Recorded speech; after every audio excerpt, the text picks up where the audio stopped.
Squawking Dead, a podcast pulverizing episodes beyond the Walking Dead universe. Sometimes we give you news, sometimes we make you laugh, but most times we go deep. I'm your host, David Camion. I'm joined by, well, let's do Sharon D, aka Blazy Gardner, Cosmom09, Rachel Burt, and Bridget, ko-fi.com/Punky Brewster. That's PUNKYBRUISETER.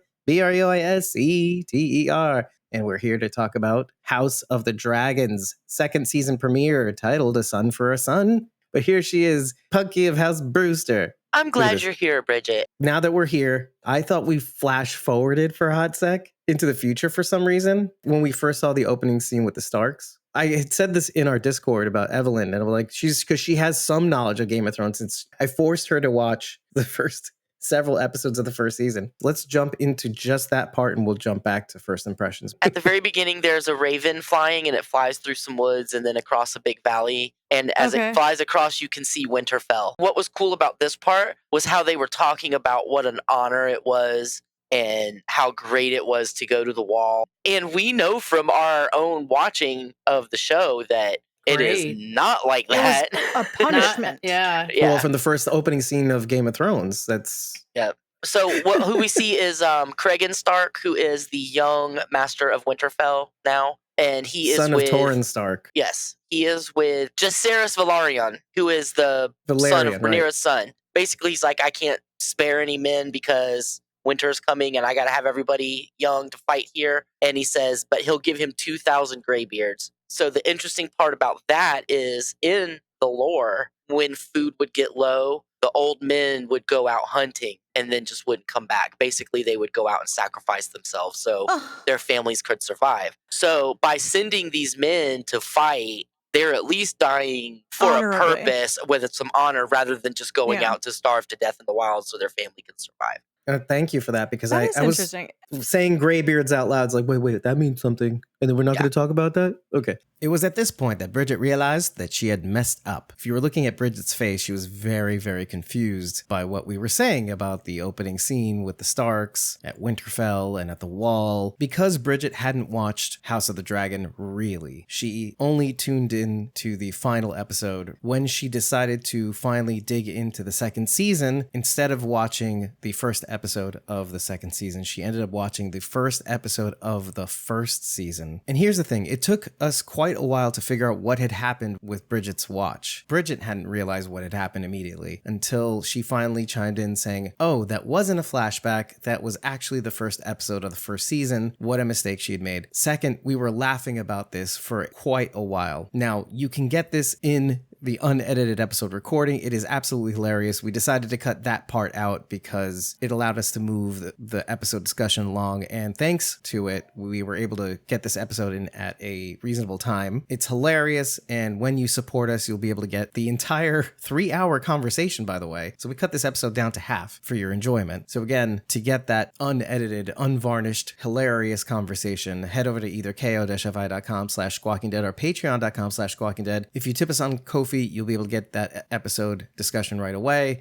Or you can join a membership tier on either Ko-fi or Patreon and receive that episode for as little as $1 a month. Without further ado, here is the rest of the conversation. But remember when I do that the book is written as a history. It is not a novel. It is not written like a story. It's an accounting. Yes, it is written from second and third hand accounts of people that wrote 50 and 100 years after it all happened. So it's intentionally written vaguely. So a lot of times I'm going to say in the books because they do change a lot of things, or it's stuff that they left intentionally vague and left you to lean a certain way. So just keep that in mind. With all of that knowledge, Sharon, do you feel like it would be safe to say what we're seeing on screen is the true history of what happened, and maybe the book? Yes, this is basically the true telling of accounts that were in the book.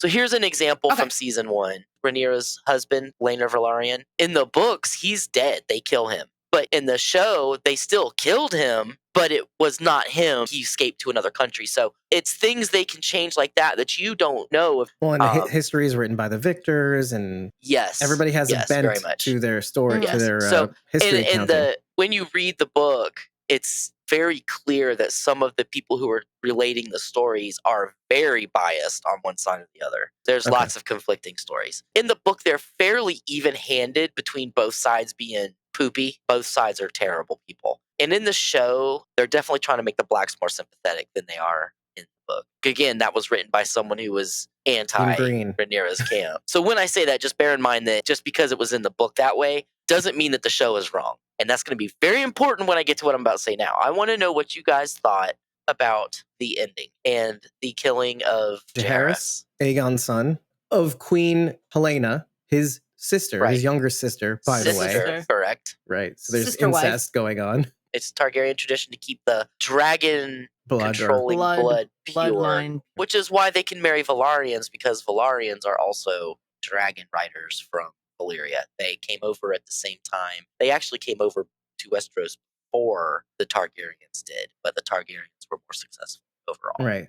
I think they killed the wrong son. They specifically went in there to kill Aemon. Jaehaerys. But you have to remember what Daemon said just before he lets go of blood. And cheese, I think it is. This is what they're cast as, and this is what the creator said. That's their names forever, Blood and Cheese. Blood is the dude that Daemon met at the gate. Cheese is obviously the rat catcher. Yeah. He looks like a rat. When he's talking, he's got like this prominent front teeth, and his nose is kind of pointy, and he looks like a rat. They cast that guy perfectly. So the original instructions was obviously to adhere to Rhaenyra's wishes, which is fine. Aemond. But he says but, and then it cuts out, and then later on in the chamber, he says, "A son for a son," which is the title of the episode. Yeah. And so they're like, let's fall on at least getting someone's son. So it's Aegon's son, hopefully. It's already treacherous enough. There's too much risk as it is. How hard did it impact you when you watched it? I'll put it this way. When you're wearing headphones, you're hearing all the squelchy. Yeah. That's when it gets you. To your point, I feel a little ambivalent. A little. The actual act, it just sucked, but I didn't feel too much. I do think they got Jaehaerys. It was Jaehaerys, yeah. Naturally, as a mother, I'm sort of interjecting myself into this scene as Helena. My knee-jerk reaction, I wanted to get mad at her and be like, no, you should be fighting for your kids, like die for your kids. And then I'm like, no, that's dumb, because they're going to kill you, and then they're just going to kill both the kids. So as sick as it is, sacrificing one of them ensures the safety of the other one. So it sucks, but like, she did the right thing? Question mark, right? Because if you were her, and she has no chance of beating two fully grown. No, if she fought her way out of it, she wasn't going to make it out alive. No, but that's what I said. Like, my initial reaction is like, hell no, fight for your kids, you know. But then it's like, then you're going to die. Easy for you to say. Yeah. Well, then you have to keep in mind she's not all there either. Right. Ish. Yeah. I think she's more there than any of us. I go back and forth. She's a seer. Okay. So seers, they're called dreamers. Targaryens have many dreamers. The first one, I want to say her name was Daenerys, something like that. Again, the names. She had a dream while they were still in Valyria that Valyria was going to fall. The doom of Valyria is basically like 12 volcanoes all went off at the same time and just destroyed Valyria, killed all the dragons, except for the families that left, which was the Velaryons and the Targaryens. So she foresaw the fall of Valyria, and she is the reason the Targaryens left and went to Westeros. So seers are common. They've been there before. No one seems to pay attention to the fact that she's a seer, though. Even though she's predicted several things, it's always been like throwaway lines. She even says it to him in this one, "I'm afraid of the rats." She says it directly to Aegon. He thinks and he's she means literal rats. An enduring mystery. Enduring mystery. And it holds for like seconds, by the way, on that. And then, okay, I guess I'll go now.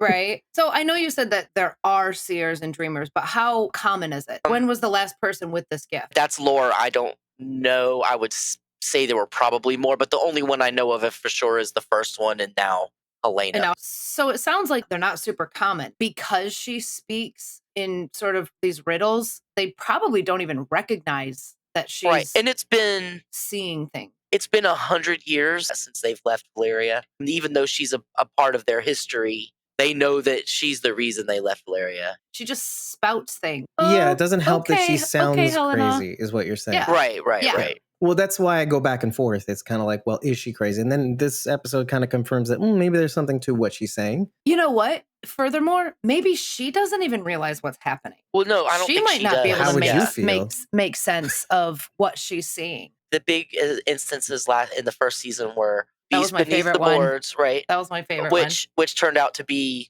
Rhaenys coming up out of the sept. And the other one was when Aemon was talking about getting a dragon and she said he'll have to close an eye. Nobody was paying any attention to her. And she was just a kid then anyway. But then, of course, Aemon had his eye put out by Luke. It was Lucerys. Yeah, Lucerys. So I'm going to start off with my very first. In the book, it was way worse than it is in the show. The whole come about of it. But number one, Alicent wasn't banging Kristen Cole at this time. She was in her chambers, and Blood and Cheese found her first and tied her up because they knew that Helena would bring the kids in to see the grandmother before they went to bed every night. There was also 3 kids, not 2. There's the twins, Jaehaerys and Jaehaera, and then there's a younger son named Maelor, who was 2. Helena brings the kids in, and they tell her that she has to choose between her 2 sons because it's a son for a son. So, Maelor and the kids are awake during this. In the show, they're asleep. They don't know what's going on. In the book, the kids are awake. They know everything that's going on. They hear everything that's being said. They make Helena choose, and she chooses Maelor because she figures that he's young and won't really understand what's going on. And she also doesn't want to risk the heir to the throne, which is Jaehaerys, who is supposed to be 6, not 3 or 4 like he looks in the show. So Cheese, who is holding Maelor, says, "Do you hear that? Your mommy wants you dead." And then they kill Jaehaerys anyway. Ooh. Oh. Right. Wow. Right. So it's much more psychologically damaging. Torturing also, to the audience. However, it's a clean sweep. When they behead him, they don't saw his head off with a little knife. They just behead him. I have to be fair and honest with that because it's awful. I think it's okay because I can see why they would do that. Oh, I totally can too. Because even Game of Thrones has its limits. Well, people who haven't read the books will not be prepared for something like that. Like, you just don't think they're going to execute a little kid. But I can see why they toned it down for the audience that has not read the books. I think this was just gruesome enough for a wide-ranging audience. Well, to take it back to The Walking Dead, comic book versus TV show, there are so many things in the comic book that... Talk about those books. I'm going to say it like this, but can't is a word that is subjective. It's like things that they can't do for a television show. You could, but why try? There's just so many plot points and even scenes. It's more the plot points and what's supposed to happen versus what ends up happening. Because you can do gore, but what is the gore depicting? Case in point with this one, A, it happens off screen. B, like you said, Jaehaerys is younger, so there's no personality to get invested with. Because if you did, you'd feel a lot harder. And they wanted to get this out of the way because it happens very soon after the season finale of the first season, and the season premiere occur right after the other. To the point where we were talking about Castle Black, Luke had traveled so far that the Raven hadn't even reached him about the news about his brother's passing. He just hears it at the castle. It's where we're racing from the episode we had just watched 2 years ago. It's only been 2 weeks since Viserys died. Right. We feel like it's a long time because it's been a long time since we watched it. Which is also like, yo, Alicent, your husband hasn't even been 2 weeks. He's still warm. Yeah, she's warm too. Both of them. Hypocrite much for real. He's doing his duty. You think he's going to say no to her? That was the whole reason he got mad at Rhaenyra, because Rhaenyra seduced him and then wouldn't marry him. And he was like, well, you've sullied my cloak. And that's why he left her and went to serve Alicent. So now he's sullying her cloak, if you know what I mean. He's dipping his cloak in another laundry basket. Right? He's already been sullied, so he's like, well. You know, let's focus on this one for a second, because I love this character, first of all, Kristen Cole, Lord Commander of the Kingsguard, basically. This is something that you've said, Sharon D, in the first season. Well, obviously we didn't cover it, just so people know. Don't go looking for that episode. Doesn't exist. We've talked about this over the years and during our watches, during my watch, during Sharon D's watch. This show focuses in a little bit more on the, let's say, the power dynamics between men and women. The previous show did it a little bit here and there, I think. Obviously, when it comes to Daenerys, they did it more. Cersei. But this show, it is rampant. They really honed in on what men think about women, what their place is, what women think about men and what their place is, and honor and duty and who gets to do it. Line of succession, it should be men, etc. They wouldn't take a woman queen seriously, etc. So when we look at Cole, I find it very fascinating, his role in this, because he puts it on the women, his honor, when he doesn't take responsibility himself. It's as if he doesn't claim that he invested in something that he knew wouldn't pan out, so he blames it on Rhaenyra, let's say. Rhaenyra is complicit in that act, but it's not her fault. Right to say no. if he felt that way. And he couldn't have seriously thought that Rhaenyra was going to marry him. He's a Kingsguard. He can't marry. So what did he think was going to happen? And he said, the only thing that can save me is if you marry me. So he didn't even want to marry her. He was just trying to make himself feel better about it. Right. There's just no responsibility taken on his part. On the other hand, it's also very interesting to note that there is this dynamic in the shows as well, I've seen, and that is Eric talking to Daemon and sticking up for Mysaris, the White Worm. Mysaria. Okay, so Mysaria, he sticks up for her. He was there. He saw Aegon's proclivities. When it comes to power, he says something to the effect of, I'm sworn to protect the kingdom, let's say, or the royalty, let's say. And Daemon's like, why didn't you kill him where he stood? It's like, well, I'm sworn to protect these people. I don't know where the winds are going to turn or where the wind's going to blow at any given day with whomever's going to end up being in charge. So I have to play it safe. He and his brother were pledged to the Kingsguard when they were 8 or 10, I think. And then he said, we were pledged to protect the entire family, but what do we do when the family turns on itself? Exactly. Who do we protect then? How do we decide? Right. And given that this is Game of Thrones, he's right. Yeah. You never know who's going to claim the throne. But to take it back to Criston Cole, though, well, if the woman wants something and she's of a family, how easy is it to say no? You're caught between a rock and a hard place. Well, but see, Rhaenyra wasn't going to excommunicate him because he didn't go to bed with her. But see, she understood that it was his duty and his honor. He could have said no, but he chose to say, oh, well, it's your fault that I don't have any honor anymore because you won't marry me. And I agree. There's no ultimately way that she was ever going to marry him because he couldn't keep it in his pants with Rhaenyra. He blames everything on her. His fall and everything is her fault. Even though he's now the Lord Commander, it's still Rhaenyra's fault. Talk about gender swap. Anyway. She's got Foot Guy after her now. Larys. Clubfoot? Yeah. Clubfoot. Larys. Strong. Right. Whose brother is the father of Rhaenyra's children, Luke and Jace and Joffrey. Harwin Strong, who died in the first season. Larys killed him and their father in the first season. That is who the father of Rhaenyra's children are. But he is the brother of Harwin Strong. So he is technically the uncle of Luke and Jace and Joffrey. And Joffrey, right. I made note of Joffrey because Joffrey. Anyway. Wait, is one of them not Daemon's? In this show, she has 4 kids. Jacaerys, who is the oldest. Then Luke was the middle, and he's the one that got eaten by Rhaegar. Yep. And then Joffrey is third, and then the youngest is Aegon, the third or something. That's Daemon's child is the youngest one. The one that was stillborn. Right.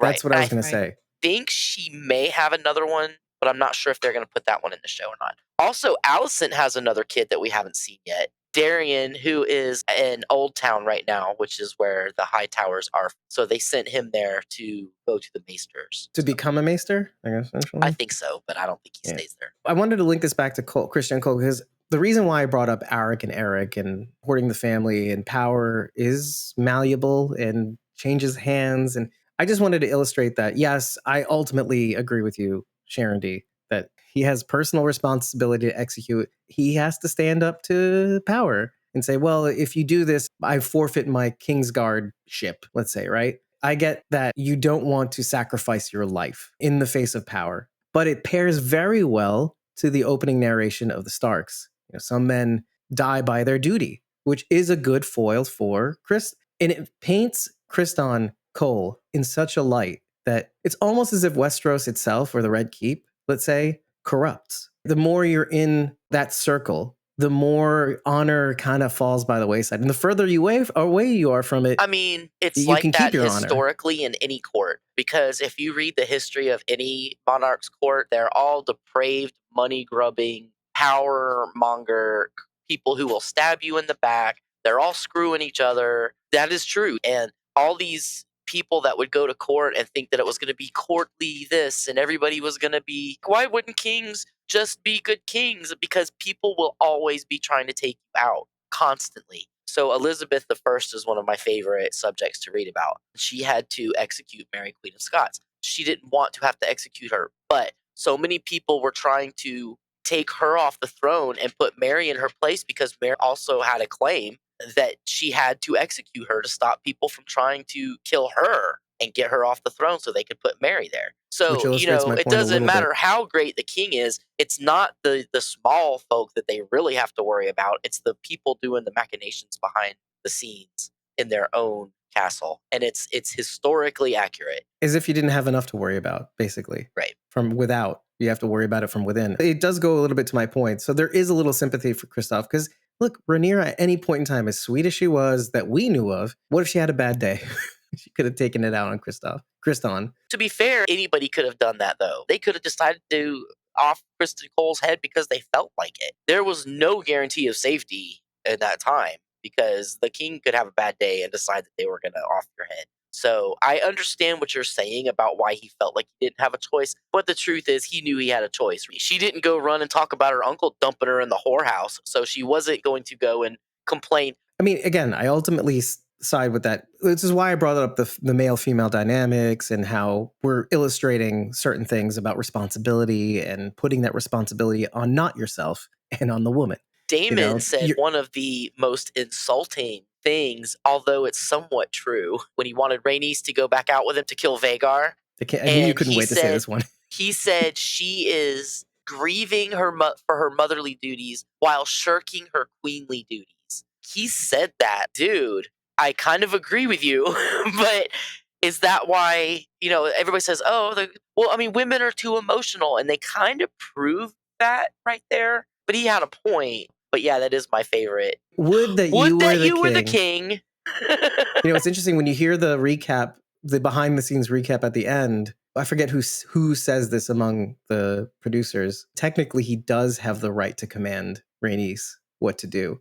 But it just illustrates again that power isn't always in the line of succession. It's all in the eye of the beholder. It's all who can enforce it too. And I have to admit, Rhaenys is by far my favorite character on this show. I love her. Yeah. I can't wait to see how they can prove me wrong. So it's like she would have been a great queen, right? Like they passed her over for Viserys and she would have been a decent queen. But even Viserys was saying that he just didn't have the steel to stand up. Like he didn't have any great battles. He didn't have anything to stand up to. Where I feel like Rhaenys would have been very proactive.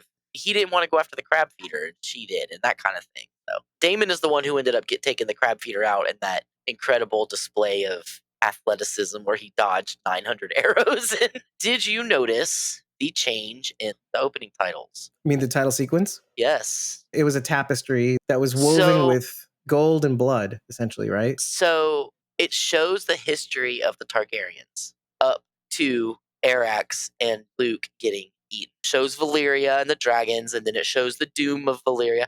It shows Daenerys the Dreamer. That's her laying on the grass when they're in Valyria. Wow. And then it shows the fall of Valyria, the doom, with all the volcanoes exploding. The Targaryens and the Valyrians left and went to Westeros. It showed them flying. It showed Aegon the Conqueror and his two sister wives, Nymeria, and I cannot remember the name of the other one. That was the three people on the dragons flying in the tapestry. Then it showed Jaehaerys and Jaehaera, who ruled together. Then it showed Viserys versus Rhaenys. It showed Viserys on one end and Rhaenys on the other. And then it showed Aegon on the throne, and then it showed Rhaenyra on the throne, and then it showed Luke and Arax getting eaten. So that's where it stopped and went to showing the whole tapestry. So my feeling is it's going to be like Game of Thrones, where every episode they showed where they were on the map, where they were going to go. I think it's going to show you what happened in the past episode. There's the two dragons staring at each other, and it's a black dragon and a green dragon, essentially. They're just noting the team black, team green. So in season 1, Helena said something about spider spinning green and black threads,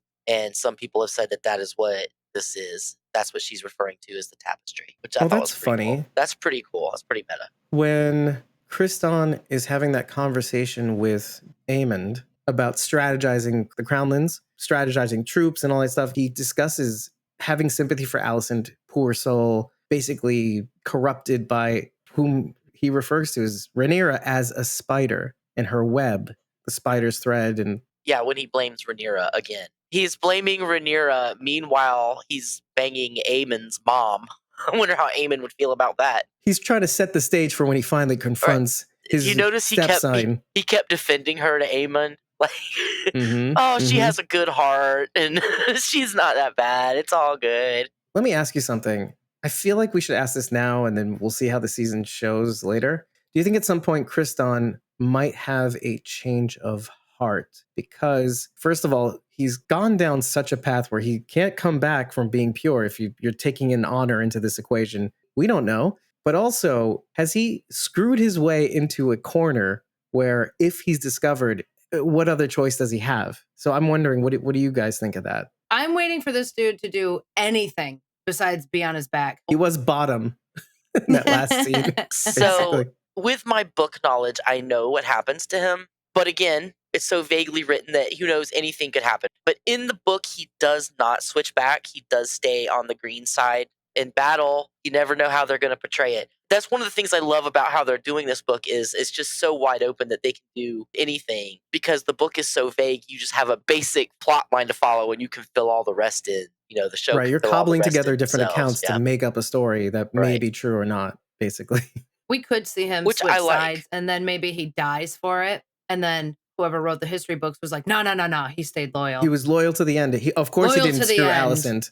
Right. Like I said, you know, in the books he didn't, but who knows what they'll end up doing. I like that they gave themselves a lot of wiggle room with this. I do too. I mean, I like kind of knowing what's going to happen, but not knowing what's going to happen. Knowing something's going to happen and seeing it happening on the screen are two very different things. Because there's so much nuance in the performance that you can get as much of as you can through text, but you almost really can never be prepared for what they can do. Right. Which is probably why we're a little bit disappointed by, as we saw it depicted, was, I wouldn't say strange. I can see Cheese being desperate. He does kind of switch from kind of like meek-ish type person, and all of a sudden he's like, I got the queen. I got the, like, whoa, where's this personality switch? But I get it. High stakes, whatever. If he had gone that much further, I feel like there'd be well, what's happening here? This guy presented himself initially as something else, and now he's completely like a murderous, ravenous fiend. Right. Well, I mean, again, he was like a rat. That was being cornered. Queen, you know? Right, right. But the cruelty of it is what I mean, I guess. As we go back to the Stark monologue about honor at the beginning, even though these guys are terrible, they still stuck to some kind of honor. I'm not excusing them in any way or anything, of course, but there was still this code that they kept to when they didn't have to. Right, and ultimately they're honoring the queen's wish. They have to bring the head back. They can't waste their time killing the queen, killing the other kid. It's hard enough to cut the one head off, but to cut three, it's just, you have to get that done. You have to get out with the head intact and then make it to Rhaenyra. She's not going to be happy that Daemon took this step and it ended up killing an innocent kid. Because much like Alicent said a prayer for Luke in the chapel. She didn't want Luke to die. Right. Like as much as pairs. Yes, that was very nice. With the funeral of Ish. As much as she and Rhaenyra are against each other, neither one of them wishes death on the other one's children. Even Rhaenyra doesn't want to kill Aegon. Not really. She has to. You know, that's not something she wants to do. I think she wants to kill Aemon. You know, before that happened, she didn't want to kill Aemon. She didn't want everybody wants to kill Aemon. That conversation between she and her father, Otto Hightower, is very interesting. What does victory mean to you? Well, victory means being on Aegon on the throne and living in peace. Do you think she's lying there too, though? Because no, I think she's lying to herself. Because her words were, Rhaenyra bends the knee and Aegon stays on the throne in safety. That is never going to happen. When I finally witnessed, because I fell asleep during my first watch, I missed the part about her wanting Aemon's head, essentially. But right before she says that, I felt like she was going to give up. This weird moment where I felt like she was weary. She had that weary look in her eyes. She got the news. She felt that, okay, this is Luke now. I feel like he's gone. What am I fighting for? And then all of a sudden she switches it. She goes, I just want his head. I want Aemon's head. I want Aemon's head. Me, Dave. It's kind of, that kid's a jerk. She just had a stillbirth a week ago, and she just lost her dad and her baby and now her son within the space of like 2 weeks. Right. She is not in a good place. We're lucky she's not just burning everything down. She should go full Daenerys right now. Daemon was like, well, she's out on her own. What if she comes across Aemon? And Bernice is like, then I would pity Aemon because she's not playing right now. Like, don't underestimate her because she's a woman. She could just burn everything down. Well, I mean, wouldn't be an easy fight because everybody's got dragons right now. Right. Ooh, I understand the want. Which is why she lets that slip. Why she lets it slip that she wants Aemon's head. I think this is coming from a place I don't think that was a slip. You think that was a slip? This is a good place to talk about an overall theme that's just been brewing right now. It's a theme that's from Game of Thrones, but it's a theme that's been brought back here. Even Aemond wants to burn down the blockade. Aegon wants to burn. He expresses this. He's like, oh, they have this small council. They talk about it. And Otto's like, patience, young Padawan. All in its good time. When Aegon's taking his first petitions, this is right after the small council where he was told, patience and don't reveal your cards. And even in the petition, during the petitions, Otto's like, oh, I can't really give him back his sheep. Your dragons need to eat, blah, blah, blah. He still says, when the guy comes in, he says something about needing salt from Essos. And for the weapons, they're building weapons that guy for the steel, right? But specifically when the guy says he needs the salt from Essos, he says, "Don't worry about that. We're going to burn the blockade down." He's like, "Well, don't tell him. Remember, Otto just told you the king's words." So what does he say? The king's words. When the king speaks, everybody hears. Right, exactly. You just told you that. Don't say that. Get away. Because then when he says that, he's like, "Oh, well, now I know what the king wants to do at the very least." So okay. I say this because going back to Rhaenyra, she's smart. She's tactical. An old sage person who, like Otto Hightower, where she's taking into account the bigger picture, maybe completely. She doesn't have the luxury of years. She doesn't have the luxury of command, let's say, for a long period of time. But she's smart. Saying that, it's the same thing as Aegon. The queen speaks and everybody hears it, basically. And so, of course, if you want it done, people are going to try to get it done. Is that the best course of action? That's a good question to ask right now of both of you. Was that the smartest thing to do, to go right after it, to go for Aemon? Or would the smart play to be have patience? I don't blame her. Let me just be clear. I don't blame her. But like you said... she didn't say, Daemon, go get Aemon's head. Daemon took it upon himself. He and Aemon are a lot alike. They're very similar. Much like Otto was telling Aemon to have more patience than your impatient brother. Right. Or your impulses. So you're saying Daemon and Aemon have impulse control issues? Yes, very much. Well, so then she should know that. Exactly. Rhaenyra should know that. I'm just saying it's an interesting mirror to look, because listen, like you said, I think the show is designed to make us look at Team Black is more sympathetic, right? It seems to be angling that way, and I'm there. I think all of you are there. But then, if you really give it an ounce of thought, there is a mirror going on here. Because of Luke and Arax, Blood and Cheese is supposed to push you back the other way. But the way they staged it and the way they did it, I'm not getting that balancing feel. I did feel a little bit of a pang, because in that funeral scene for Luke, no matter what she says to Otto, we know that both Rhaenyra and Alicent have love for one another. Aemon calls it out. Aegon even calls it out in a way. It's interesting to see that too. But they're not wrong. Maybe there is no room for that in the Game of Thrones. I kind of feel for Rhaenyra too. Although I'm like, hey, Rhaenyra, you want to be queen? Get up and do it, man. Be a queen. But I imagine she feels really, really guilty. Like Mysaria said to Daemon, you're only mad at me because the people you're really mad at aren't out of here. reach. What a mirror for Kriston. Wasn't Mysaria and Daemon together in the first season until they were like, no, she's a commoner. Also, we have to take one of our relatives, basically. So it's interesting to see her come back as the White Worm. It's interesting to see her come back here in this season, the season opener, back to Daemon again. And how does that make him feel, having loved her and having to want to forge his own path? It's like the one thing that I actually liked about Daemon in the first season. I don't think he loved her, though. He was using her to get back at Viserys because he took the egg, and then he's like, I'm going to marry her because she's pregnant. She wasn't pregnant, and he wasn't going to marry her. He was just doing it to poke Viserys. So I don't think he really loved her. I bring this up because there's a bigger conversation to be had about what it takes to win the Game of Thrones, whatever. Otto says it's patience and accruing, like you were saying about Mary Queen of Scots and all that, and Elizabeth I. If you don't hold together your seat of power, which is your alliances with all these people in court, let's say, you're talking about the Baratheons, Riverrun, and the Tullys, and all these different people. Well, what is it worth going in with force? But on the other hand, and having might, like Aemon says, like you have to make the ballsy moves. You have to take the chances. If you know you have the power, take it. Well, no, it's not that simple. Maybe. But there is something to having brutality. And if you could push them to the point where they fear you, what you'll do next to them, that is a value. So I see this throughout this episode. I'm not sure who is right, and I don't know what to say about that, because it seems like Aegon is the king. and you do see different sides of him, which I'm actually not hating as king. You do see that he wants to do right. I expected him to be a Joffrey. Right. Exactly. Okay. But here's the thing, and this is also something that Alicent said to Otto. Let him play out as king, and he'll get bored of it eventually. For petition after petition after petition, like Robert Baratheon, and everybody wants something, and he's going to want to go back to whoring and drinking and doing what he was doing before. By the way, I can't get over the fact that Tywin Lannister looks a lot like Dave Portnoy from Barstool Sports. The actor that plays him, it gets in my head. He also played Sir Hugh in the second episode of Game of Thrones. He was the guy that the Mountain kills in the joust. So they brought him back to play Tywin Lannister and his twin. No, I think he's a great actor too.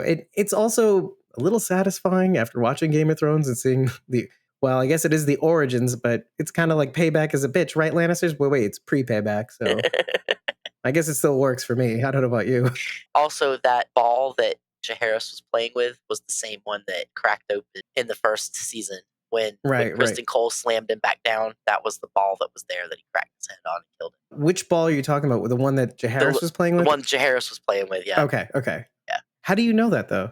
That's where he was sitting. Oh, okay. Well, that's interesting. What does that mean, then? We're playing with the very thing that ended somebody's life sort of situation? Yeah. Oh, and then his life ends at the end of the episode? Oh. Like a little ball, like his little head is a little ball? Oh, no. You're starting to feel it, aren't you?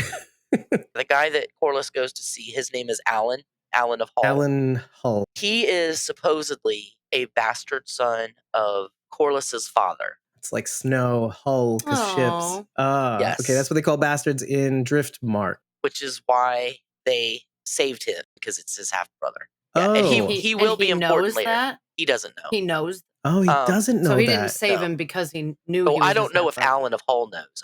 Corlys doesn't know. But he will be important later. As is the guy, Hugh, the smithy who came to see Aegon.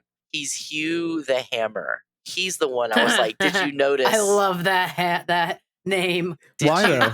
Did you notice the color of his hair? He's very silvery. Yes. He's also going to be very important. Oh, why did I think he was a ginger? Was the other guy a ginger? One of them was a ginger. There's always a ginger lurking about. In Westeros. Maybe a wildling. Possible Velaryon and Targaryen bastards will become very important. Oh, wow. That adds a little bit more complexity to this Game of Thrones where everybody loses. You just die. I mean, yeah. It's like you don't play to win.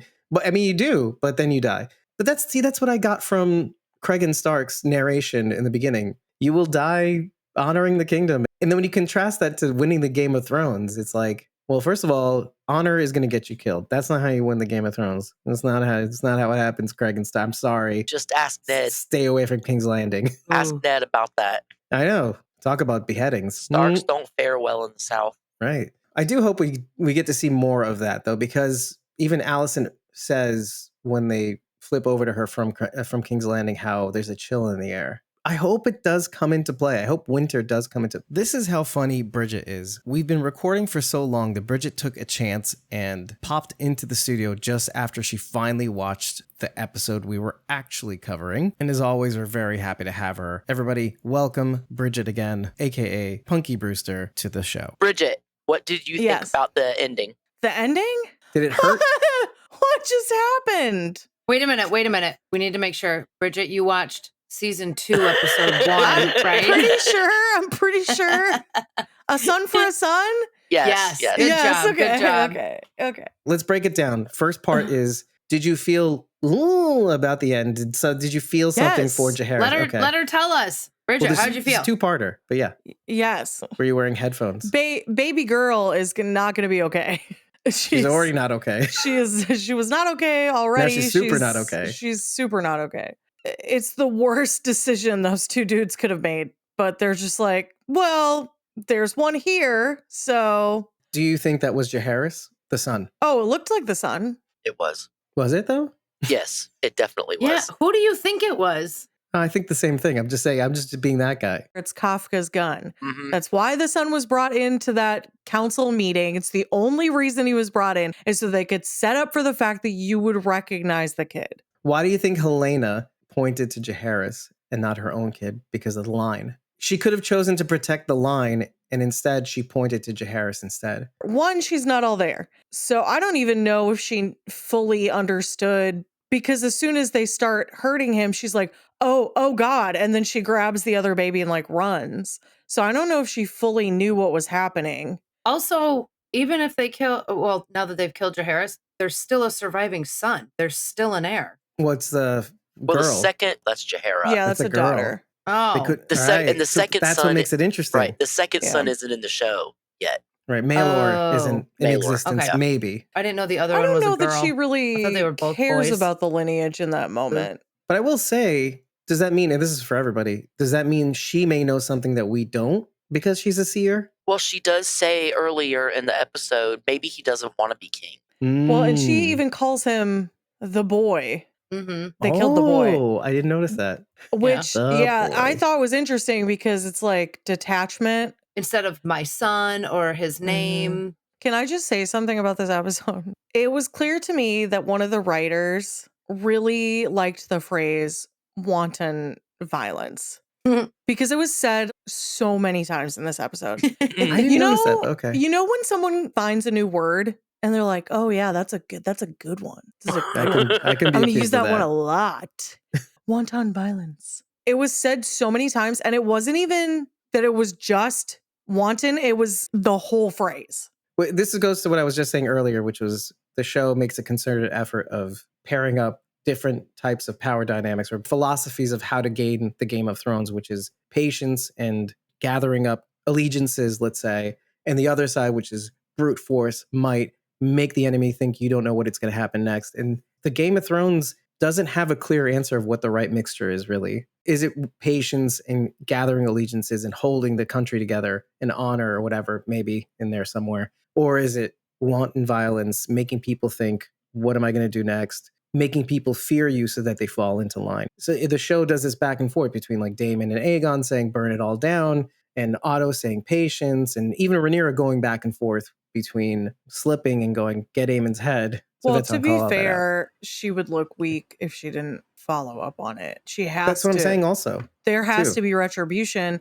Otherwise, you're a weak leader. Yeah. No, she wanted she's going to be furious when she finds out about that. Yeah, she's not going to be happy about that. Maybe she wouldn't want that. She wouldn't want that. That doesn't make any sense. She wants retribution for the son that was killed. She wants the person who murdered her son killed. Why would she want a child, a very small child killed? That's not right. Even Allison is like, I just want Rhaenyra to bend the knee and everybody to be happy. And like, that's never going to happen. No, I'm like, you're insane. Why do you think that's going to happen? You play the Game of Thrones. I'm not saying Rhaenyra isn't capable. Is Allison capable? Is it in her hands? Is it just your orbit is going to basically dictate what's going to happen next? Aegon still listens to me in private, but how long is that going to last now that he realizes he's king? Remember how Joffrey was when he became king? Which, again, Aegon is not Joffrey. He has Joffrey moments, but... And Alicent is not Cersei. But I will say they tried to soften him with this episode. Because he's had his moments where you're like, dude, this guy is horrible. He kind of resembles Viserys in a weird, unwise way. They softened him with the idea...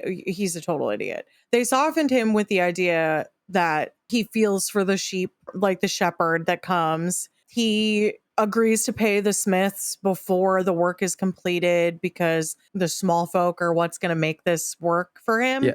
And Otto pacing around like, why did he say that? I was like, Otto, are you trying to be beheaded? Are you dumb? The way he said, we need the help from our small folk. And Otto just kind of turned around and left. I was like, that's awesome. The hard K at the end. Thank you, yes. Right now, he's like, yeah, I'm going to be king. I'm going to help these people. But within a few weeks, he'll be like, all right, I don't want to do this anymore. To heck with these people. You know what? Maybe to your point, because you can't divorce that statement and that feeling from what just happened to his son. What happens to Aegon now? That's a good question to ask. I automatically don't think that's going to be the case. I feel like he's going to completely change as a result of his son dying. This is going to change everything, which Daemon thought he was making the great move, but he picked two idiots to do the job. And now they've created a bigger monster than they already had. Now it's unavoidable. Even with Luke's death, it was still somewhat avoidable. There's no way they get out of it now. It's going to happen. So then I have a very important question to ask, because you're right. Assuming that Otto is right about gathering up coalitions of families and houses, assuming that that's a key focal point in winning the war, at least a strategic point, a turning point for them to win the war. They both acknowledge this, Daemon and Aemond, ironically, or unironically. Given what you just said about Aegon having to get retribution, there's no choice now. Was Daemon's move about settling for not getting Aemon's head and getting a son for a son, was it an unwise move? Did he intentionally make it so that they had to respond, which will screw their advantage? He is impetuous and he does things that he doesn't think before doing. Maybe he did do it on purpose because he wants the war to go out. But if they attack the blockade now, they probably won't win. I'm referring to the Greens. It seems like, at least from what Otto's saying, they won't have all the houses behind them. They won't have Harrenhal. So in a sense, as horrible as it was, what was done at the end of the episode, it pushes the Greens into a position where they have to respond, which means they lose the strategic advantage in terms of the grand fight of it all, the war of it all. Are you saying that Daemon directed them to kill the child? That's not what he said. You missed what we said earlier, which was... He didn't say anything. They cut away because they said, what if we can't find him? And then they just showed Daemon and he didn't say anything. And then at the end, Cheese says a son for a son. A son for a son. Was it blood? I don't know which one said it. I really don't like him. Pretty smart, though. Damon is horrible, but smart. Daemon is one of those characters that sometimes you like him and sometimes you hate him. I hate him right now. I don't like him most Smith, times. That's who plays Daemon. Mm-hmm. Yeah, Matt Smith. He looks way too much like Neil Patrick Harris for me. I can't look at him and not see Barney Stinson. In the scene where Rhaenyra finds what's left of Luke and Arax finds the wing, she's sobbing. What a scene. Emma Darcy. When the dragon kind of lets out a cry also at the end of that scene, Arax is Syrax's child. Rhaenyra's dragon is the mother of Luke's dragon. Yeah. The mother of dragon. Just two mamas. So sad. That's extra sad now. I didn't know that. Okay. Yep. Or I didn't remember that. What an idiot name. Sharondy, I almost texted you when they were going up that ladder and he's like, bring the dog. And I was like, Sharondy would have told me if they killed the dog. She would have told me really if that was happening. I got really mad and I'm like, no, she would have said something. I was like, why is he bringing the dog? And then after he kicked it, I was like, oh, because he's a rat catcher. It took forever for it to click for me, apparently. We got to keep appearances. Well, I think of cats when I think of catching rats, not dogs. But the scene where she was crying in the wing and the jacket or whatever, that scene definitely got to me, but not nearly as much as when her kid came back to report what he was, and he's like, and he's like, my queen, and he's like trying to be all official and stuff. But I'm like, but he's like losing it, and I'm like, just break down. Especially if you remember that was hard. If you remember how hard he was on Luke. That's what they do. You don't expect your baby brother to get eaten by a dragon. What I was going to say about, you said me telling you about them killing a dog. Look, they'll cut little babies' heads off, no problem. But even they're not stupid enough to kill a dog in the show. See, that's the kind of stuff I would need to know ahead of, like, kids, I'm fine. People, no problem. By the way, that's dogs, you better tell me if a dog dies. I gotta tell you, when he kicked the dog, I was thinking, we're gonna have to talk about this now. Because honestly, and I'm gonna say this out loud, I felt such a sense of satisfaction when he kicked the dog. What? You monster. I'm like, what? Baby's getting beheaded. All this stuff. Brothers and sisters marrying, kicking a dog. Dogs and cats living together. Mass hysteria.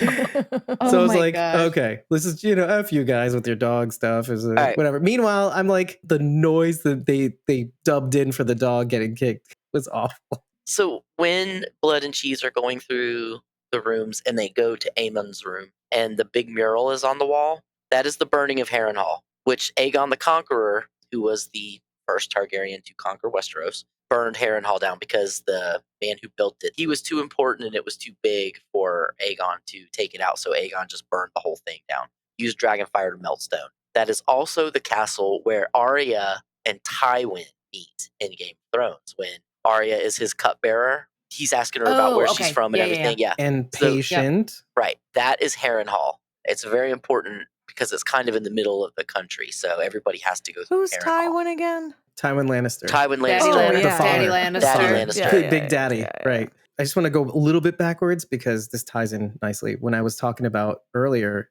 Evelyn and I trying to watch Game of Thrones, she made it through the first season, I think. One of the things that I remember from rewatching that first season was that Harrenhal has a curse. Harrenhal is important for a variety of reasons. And it makes sense that the Lannisters eventually take that over because they're like, curses. Yeah, fine. Who cares about curses? That was where the Strongs were sent. Then they died. And who are the Strongs? We're talking about... Harwin is the father of Rhaenyra's kids. And Larys is his brother. Okay, we got that settled.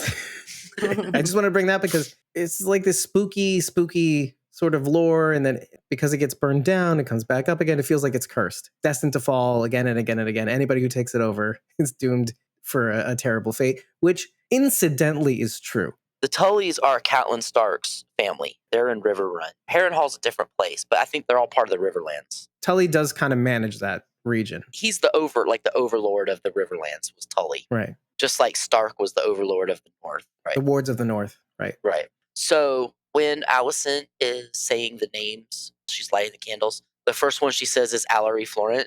That's her mother. I wanted to ask you who that was. Yeah, that's her mother. I didn't even hear her say that. She said Allery Florent, and then Viserys Targaryen, and then Lucerys Velaryon. Luke and Jace are Velaryons until they take the throne, and then they become Targaryens. She became a Targaryen again because she got remarried, right? So yeah. Well, Rhaenyra. Yeah, you know? Yeah. Yeah.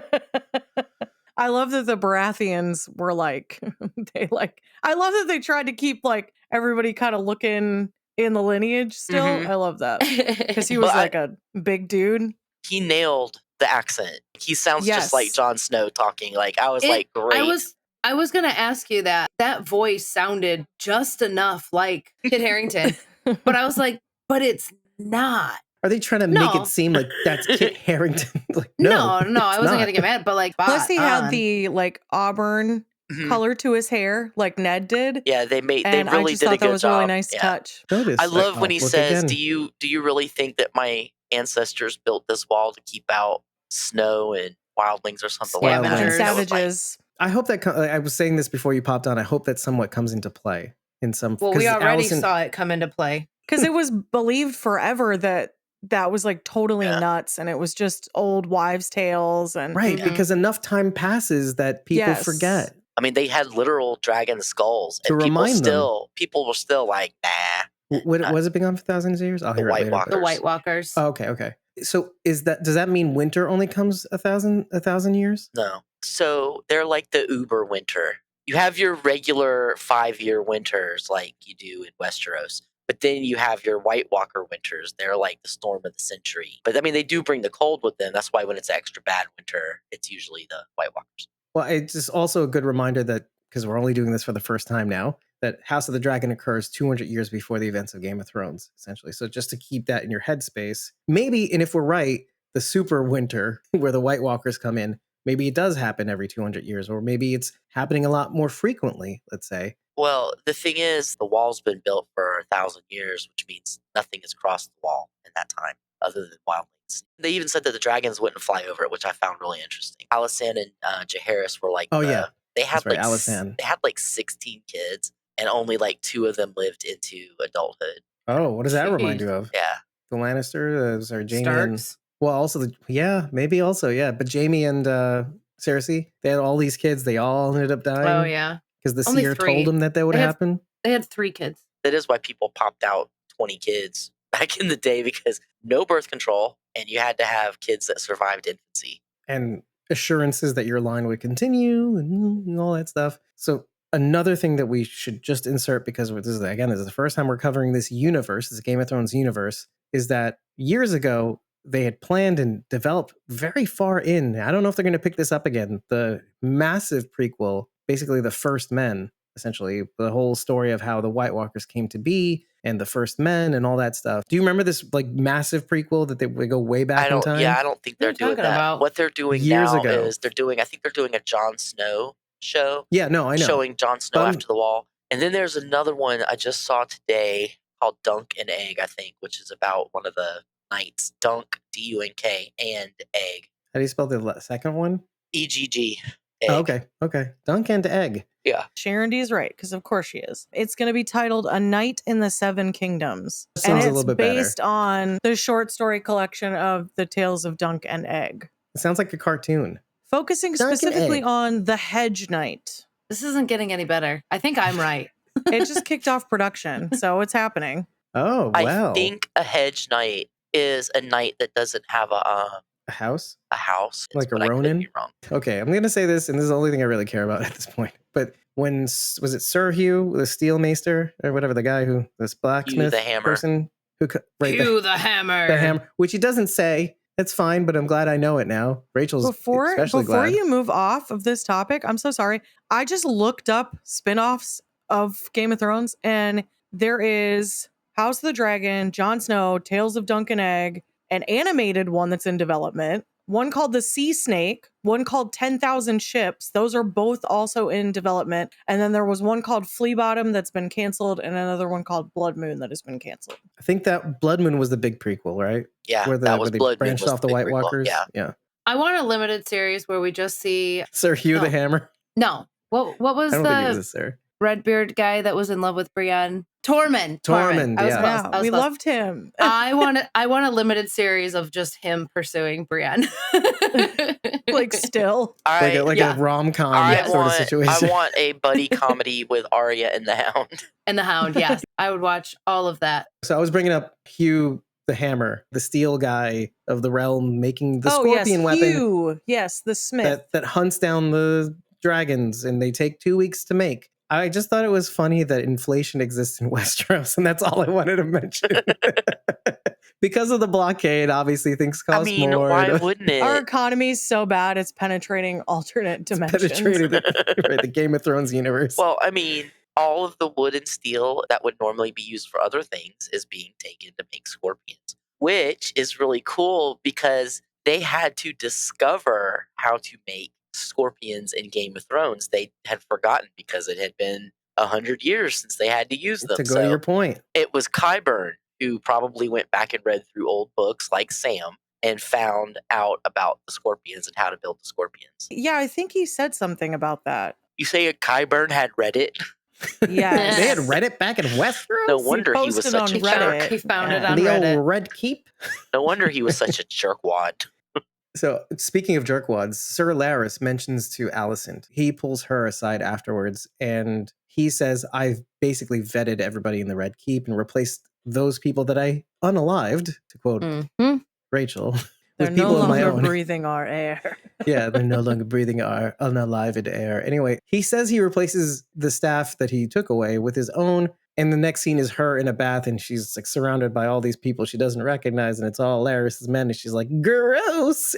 But that aside, there's something about that is sketchy, because there are a couple things that make sense now, having watched the episode and gone back. Do you remember the Red Keep handmaid, the one with the eyebrows? You mean the one with the eyebrow? I was trying to be nice. No, she just said like she a has real eyebrows. They didn't have tweezers back then, man. It was very they were just very pronounced. Yes, that's all I meant. But yes, she's very silent. She doesn't respond to people talking to her. I immediately thought of her when he says that, because she seems traumatized. I don't know about you. And especially so at the end. Yeah, what's up with that guy? He's got a real agenda, am I right?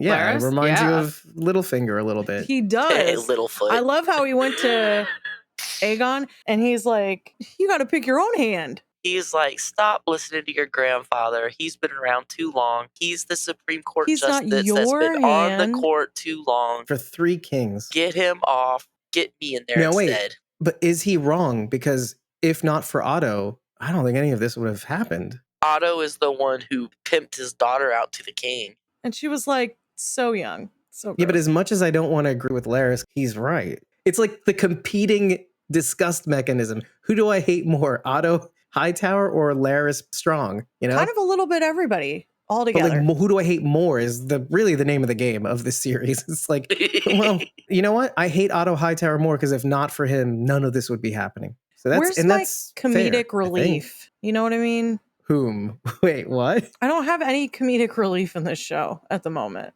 Aegon right now for me, but not anymore because his son just got killed.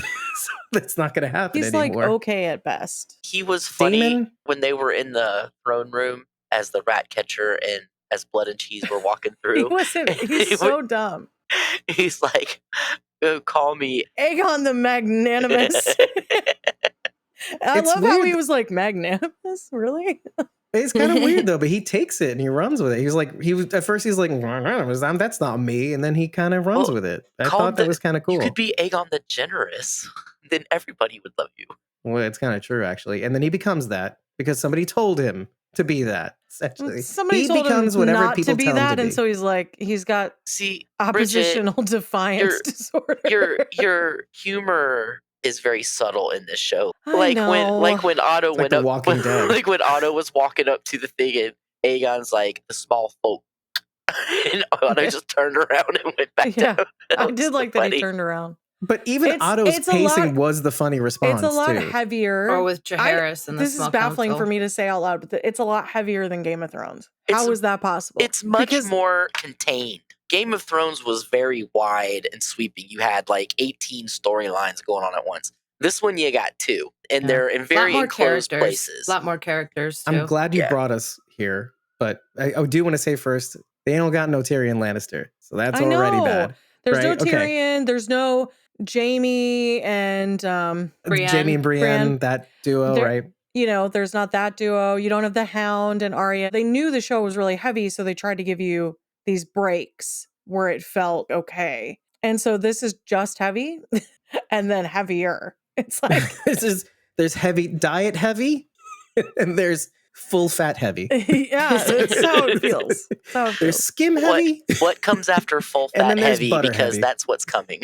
No. So I'm glad you brought it here though, Sharondy, because before I started watching this show, all I kept saying to everybody, including Francisco in our Discord, was House of the Dragons, a lot more slimmed down. And it is. It's like objectively a lot more slimmed down plot. It's 2 sides. There's a couple of things in the orbit here and there, but it's fine. But it's a lot easier to manage. And then this episode comes around. I start taking notes. I'm like taking down the names of the people that visited Castle Black and in the Wall. And then I'm like, Aemon, Aegon, Viserys, Rhaenys, Rhaenyra, Daemon, Aemond, backwards, Aemond and Daemon, whatever. So I'm realizing one thing. It doesn't matter. It's still a complicated mess of incest and blood and less humor than the original show, so it makes it a little bit more tiresome. So I just wanted to get that out loud. I basically misspoke. It's kind of like Breaking Bad and Better Call Saul, where Breaking Bad was the explosive action right out of the gate. And this one's more of the slow burn where you're getting the history and you've got this going on, this going on. So this is kind of more of the slow burn show. I think it's probably the natural next step to most television shows when you have a spinoff is to go, because you have to dive into the pre-existing universe that's already there. Do you though? I wonder, because I had said to Francisco that I don't think you really need to know Game of Thrones to really appreciate this series. It adds a lot to it. Which is what I said. Like Breaking Bad and Better Call Saul. Adds a lot to it. But less so, I think. Because you are educated in how this world works. Whereas if you come into House of the Dragon, you have no idea about Westeros and all that. You don't have any idea about any of that. So watching Game of Thrones, it is kind of like Breaking Bad and Better Call Saul, in that you just get more out of it. You catch more things, more references. Watching that first season would be really confusing otherwise if you didn't know, he's Dornish. Those are lines that just come out. And if you don't know what that is, then you're like, okay, great. But I will say, I don't know. Well, for the average, see, there's a difference between people like us who will tend to get into, it's like, it's our show or whatever. We'll get that way. I'm just thinking of the average viewer rather than people who will really get into it. Well, take a look at Tales of the Walking Dead versus The Walking Dead proper. Tales did not go over very well. The only episodes people liked were the ones that went back to the original universe, which I strongly disagree with. I don't think it's necessary, but that's what people predominantly want. So taking a look at this, like, could you have gone years in the future and it maybe just was on the periphery and was a totally different story? I would have been very much okay with that. But that's not what people want. People want, one, they want it based on the books that have already been written because yowzer, when it went off script, Oh yeah, those people, right? Yeah, and it went off script a lot because there was nothing written after book 5. Whatever season. Book 5. Yeah, you kind of have to go this route, I guess, to be successful in a monetary sense. Fire and Blood covers the entire history of the Targaryens. It is not just this section. This is like the middle section of the book. There's the whole history of Aegon coming over, and then there's the whole history after this that leads up to Game of Thrones. So I feel like what they did was read through this book and say, this is the most interesting part. This is the Dance of Dragons. This is the big civil war. And this has the most action. They are still giving us a little bit of the earlier stuff because we are learning the history of the Conqueror and how he came over. And, we are getting pieces of that. That's exactly what I was going to say, too, is that they have this moment where they can keep drawing it. Like you were saying, Sharon, when they look at the tapestry, that's I forget what that was again, the explosion of the tapestry. Yeah. At the beginning, sorry. I thought you were talking about the mural. The mural on the wall is Harrenhal. The tapestry is the history of the Targaryens up until Arax and Luke get killed. I'm hoping next week we get the blood and a little cheese more added to the tapestry. Right. Did you say a little more cheese? A little more blood and cheese on the tapestry. No, I said some blood and cheese on the tapestry. She meant cheese. She's really into the rat catcher. Yeah. So he's hot. That should be it. Game of Thrones, blood and cheese. Yeah, Cheese was a good looking guy. Yeah, he was all right. He looked like a rat. Well, he's still alive, so maybe if he dies, he'll be. He's not. No, that's he's not Rachel's type yet. Yeah, not your type. Not your type. Oh, good. Good. By the way, up until near the end, where Mysaria, I call her the French lady, kind of like Tyrion's prostitute person. Distinguishable accent. That was a really big complaint last year among the fans. And some of them that I've listened to this season are like, okay, so she tamped her weird accent down just a little bit. Like it's not quite as pronounced as it was in season 1. Who are you talking about? I think she just had fewer lines. She still sounded crazy. I paid attention, but anyway. Who are you talking about? White Worm. Oh, White Worm. Okay. Yeah. Sorry, didn't know her government name. Didn't know her age. I didn't read her agent badge.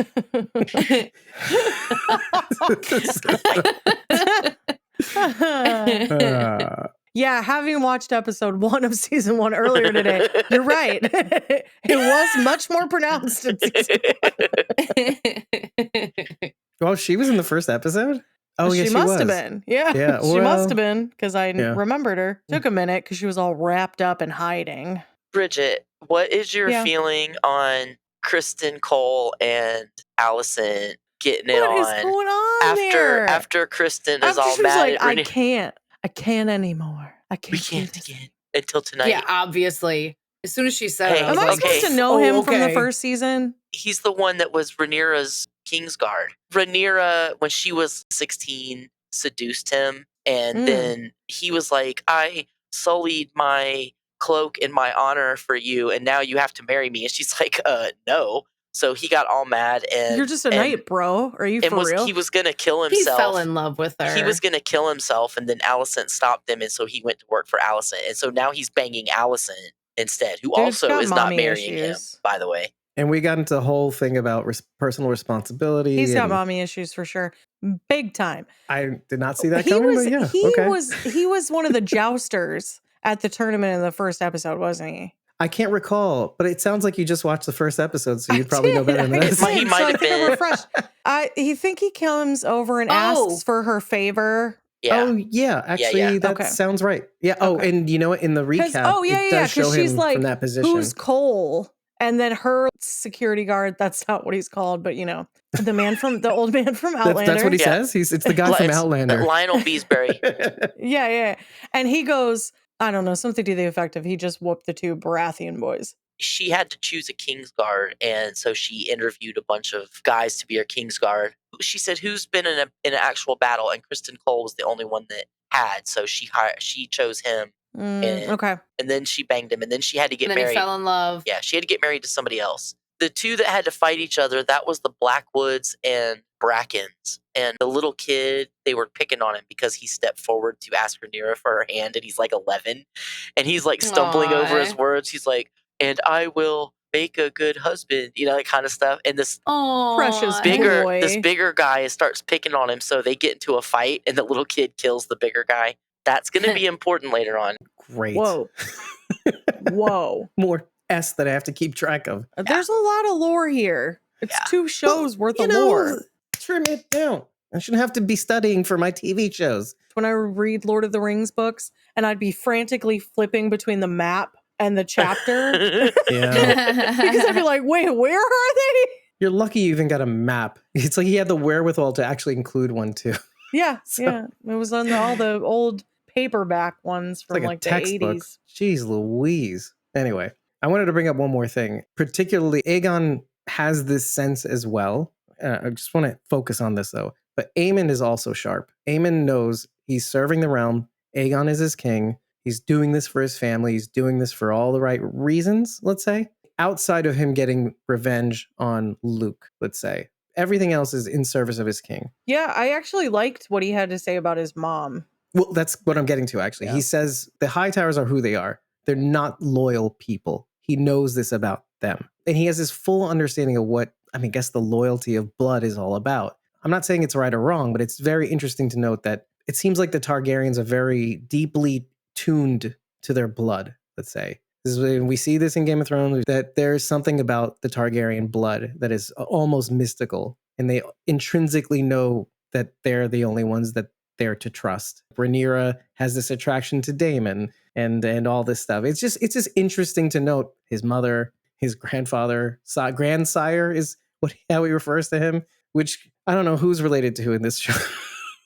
But it's interesting that they see the truth for what it is. And all that's left after that is to serve your house. Well, there's something pure about that clarity. Well, that he's got a very can see the world for what it is. sense of right and wrong. He kills his nephew because he believes he wasn't properly punished for the wrong that was done against him. He's got a very strong sense of what's right and what's wrong. And the same thing applies to his family, who are not technically Targaryen, so they're tangential to his mystical bloodline. They're throwaway, but they're throwaways. They're not part of the line. They're not. They don't even look like us. She's not loyal, and he says she speaks with 2 tongues, which I was like, yeah, she does. Accurate.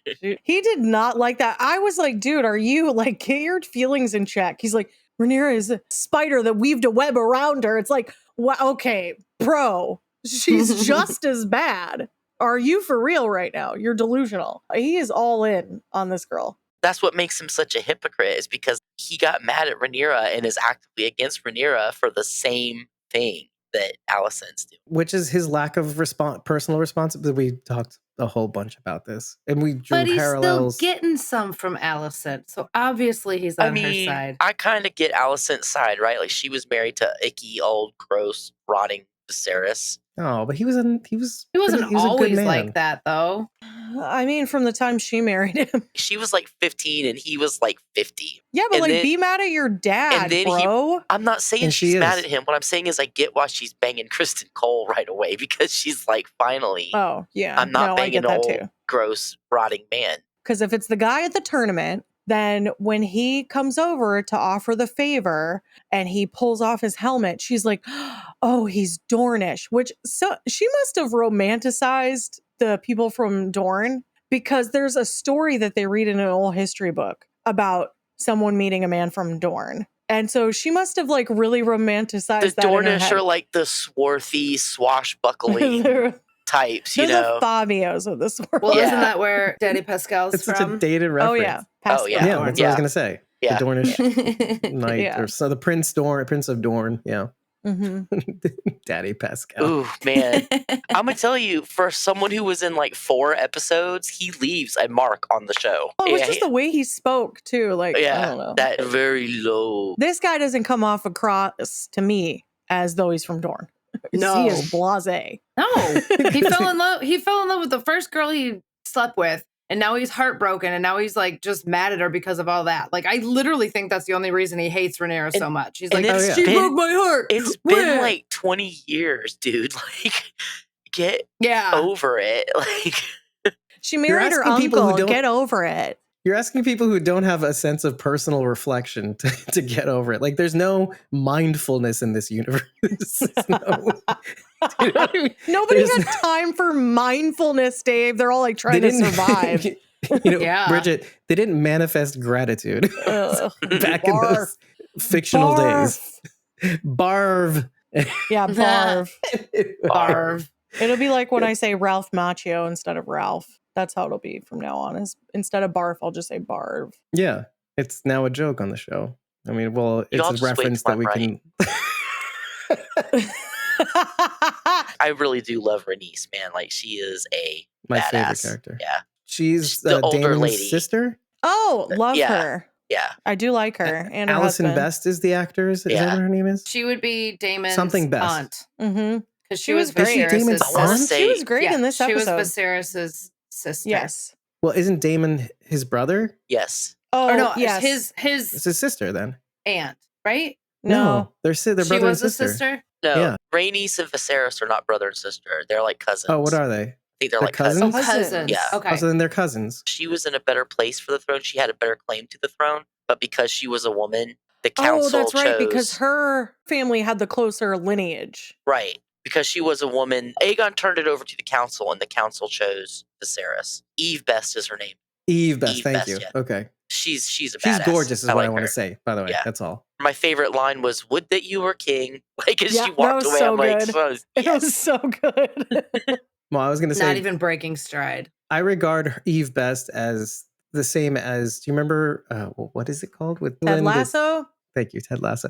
The woman in that show, I regard Eve Best and her. Yep. Yeah, I see them as the same. They have the same air about them, and I could see that. Yeah, joie de vivre, and Although I have a hard time seeing Hannah like Waddingham dirty on the back of a dragon. Like, I just don't see her. Really? I can see it. I can see it. True. Oh yeah. Yeah. Shame. True. Exactly. She is Nicely in the done. Game of Thrones universe. That's right. She is. For people who don't know, when Cersei is taken by the High Sparrow and has her head shaved and is forced to walk through the streets naked in atonement for her sins of screwing her cousin. That's Hannah Waddingham. Not her brother, because they hadn't proved it. The church lady. The lady walking behind her going, shame, shame. With the bell. With the bell is Hannah Waddingham from Ted Lasso. No spoilers, so if anybody hasn't watched Game of Thrones, close your ears right now. When Arya kills the Night King, I was watching a video of a bunch of people in a bar, and like the whole bar just goes, wah! Yeah, true. I was in that bar. I mean, I'm a grown woman, I think it was. And Dennis and I were watching it, and I literally jumped up and started cheering and screaming. I was like, yeah! Yeah, I wasn't lying about that. I don't know where the hell I was, but I was stood up and was like, what? That's crazy. Man. See, the last season wasn't all that bad. When Melisandre told her, the whole season isn't that bad. It's just the last episode. It's just the shaky explanation. It doesn't shake out the right way, but... Imagine waiting 2 years to watch 6 episodes, and that's what you get.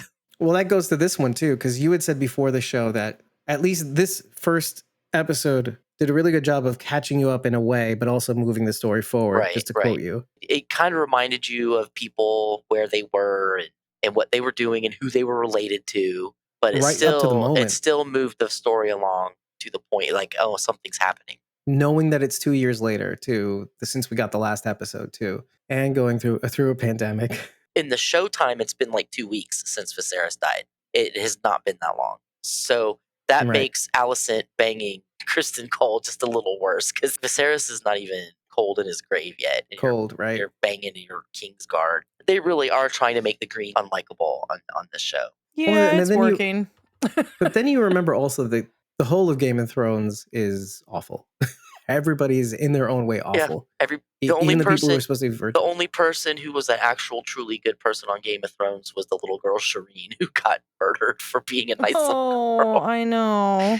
Baby Sam, because he was too little to be a bad person yet. He was a child of gosh knows how long incest. Because that stream kind of just Sam, goes down. Adult Sam, Tarly, he was good. He was not his dad. Definitely not. Craster was his father. No, she's saying he was a good guy. Like a good character. Yeah. One of very, very few.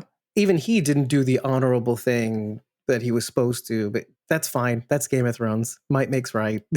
which is kind of my point earlier. Is like he who has the power to make the moves makes the move. And that's what Damon tried to do in the first season, is try to rule his corner of the world on his own steam. But that's like, no, you can't. I hate that guy. I don't know why I hate that guy so much. Just his face. I'm like, Matt Smith, I used to love you, and now I hate your face so much. Hey, that's to his credit, though, I think, honestly. Yeah. Because it's a great actor, obviously, because I went from loving him to hating him. So I don't think that feeling is going to change much over the next season either. I don't think so. You know what the thing about Damon is, though? Just to put a fine point on it, I'm constantly having to check myself for the enmity I have towards him, because, of course, he's supporting the side that I want to win. So it's like this weird checking of myself. He's supporting his wife. He's just doing it in a very bad way that she is not going to like. He thought he was doing the right thing. He didn't specifically tell them to go kill a little baby. He wanted them to kill Eamon. He didn't say, don't kill a little baby.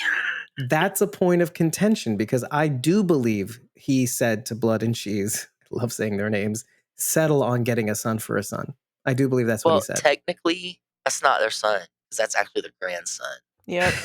Technically, nobody should be doing any of this stuff. And Eamon doesn't have any sons. Like, if the whole point is to like hurt Eamon, I don't know. How much is he really going to care? Well, and remember, this isn't Rhaenyra's will, so it's right. Like he wanted Aemon's head. He wanted to hurt Aemon by taking his head off. So Aemon isn't going to give a crap if Jaehaerys is dead. It just puts Aemon closer. That's what I'm saying. Yeah. But again, poop runs downhill from the queen's mouth. You know, it's like you say this. Well, broken telephone.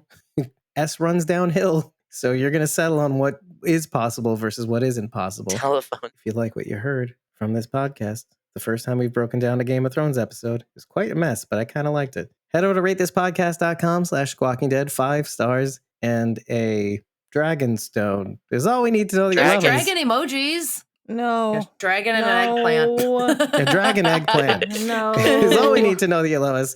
Tell us what you liked. Tell us what you didn't like, especially that last line. 5 stars and a beheaded child. But remember to say anything by the end of this episode. And if you really like what you've heard and you're interested in seeing what we're capable of, well, first of all, do yourself a favor already and create an account on either Ko-fi or Patreon and just follow us, because in doing so, you'll be able to get the recording schedule so you could join us for free, and following is for free. But say you've been following us for a little while there and you want to take your support further, consider tipping us to receive the unedited episode recordings, the pre-squawk insights, instant access to our Discord forever, and a whole host of other perks. And if you really want to take that support further, you can, for as little as $1 a month, join the Walkers tier, and the party just keeps on rolling, because we're going to need your support, because this is our first House of the Dragon episode coverage, our entry into the Game of Thrones universe, and we're going to be covering The Boys. So the very next episode, you're going to hear that one, season 4, the first 3 episodes. We're going to do a mega episode.